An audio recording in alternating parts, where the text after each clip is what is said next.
morning, you guys. Just moments ago, this race began with a very poignant moment of silence, and many runners here still thinking about what happened last week in Boston.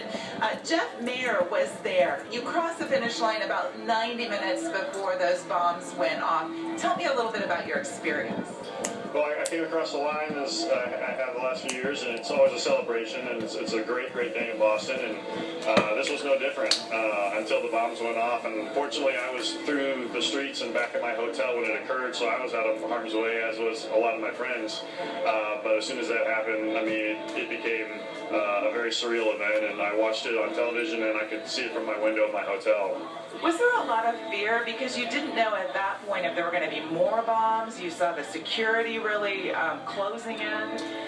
There was some of that because, they locked down about a 15-block area, which included the hotel I was in, and, immediately the crime and police tape was coming out, and they basically said, don't go outside, don't leave, and being 29 stories up, you just don't know what's going to happen.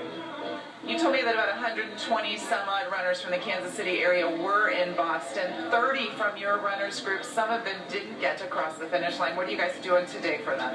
Yeah, there were 3 or 4 that weren't able to quite finish it before the race was halted, and so we calculated that there was about 0.7 miles left for them to finish. And so today here at the Garmin Marathon, the race director has allowed them to come and finish their marathon, and so there's going to be a large group of us here to celebrate with them as they come across. Run that last 7/8 of a mile in. And many of us are going to follow them in.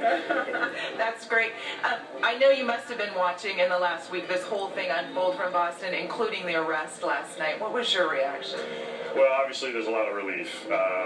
There was a bit of celebration in Boston, obviously, because they feel much safer. And, being in Kansas City, as somebody who ran the race, it's just relief that there's a little bit more closure to the event. And hopefully today will provide that for the other runners. I know this year was your 3rd year in Boston. Are you going to try to make it there next year?